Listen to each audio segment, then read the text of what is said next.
মামলা নম্বর 46/11/2024। এটা আমাদের সাইফুল ইসলাম আলিফ ভাইয়ের হত্যা মামলা। এই হত্যা মামলায় ভিডিও ফুটেজ থেকে শনাক্তিকৃত যারা সরাসরি হত্যাকাণ্ডে অংশগ্রহণ করেছে, যাদের হাতে ক্রিস, দামা, ত্রিশূল এবং ছিল, তারা সরাসরি হত্যা করছে। এই 9 জনকে আজকে 46/11/2024 মামলায় গ্রেপ্তার দেখানো হয়েছে। 9 জনকে গ্রেপ্তার দেখানো হয়েছে।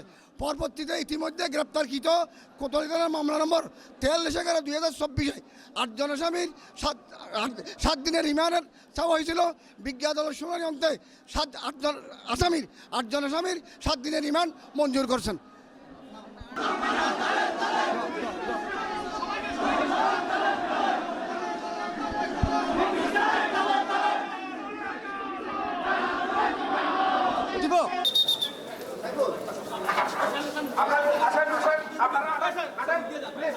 আদালতে আজকে 9 জন হত্যা মামলার 9 জন আসামিকে হাজির করে হত্যা মামলায় তাদের সুনির্দিষ্ট অভিযোগ থাকার কারণে এজার নামে আসামি হিসেবে তাদের সৌনারাস দেখানো হয়, গ্রেপ্তার দেখানো হয়। মামলা ছিল হত্যা মামলা। আলিফ হত্যা মামলায় 9 জনকে আজকে গ্রেপ্তার দেখানো হয়েছে।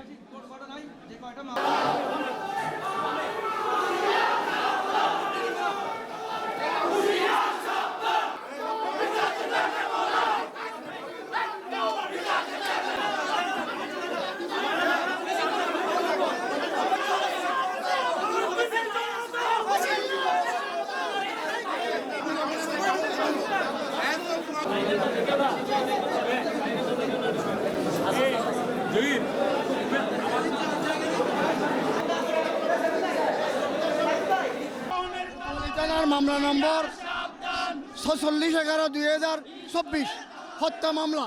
হত্যা মামলায় আজকে ভিডিও ফুটেজ থেকে শনাক্তিকৃত যারা সরাসরি হত্যাকাণ্ডে অংশগ্রহণ করেছে 9 জন আসামিকে আজকে গ্রেপ্তার দেখানো হয়েছে। পরবর্তীতে কোতোয়ালি থানার মামলা নম্বর 43/11/2024 মোট 8 জন আসামির রিমান্ড শুনানি ছিল 7 দিনের। বিজ্ঞ আদালত শুনানি অন্তে এই 8 জন আসামির 7 দিনের রিমান্ড মঞ্জুর করছেন। ধন্যবাদ। 9 জন গ্রেপ্তার দেখানো হয়েছে মার্ডার কেসে, আর এই মামলায় 8 জনকে রিমান্ড মঞ্জুর 7 দিন রিমান্ড।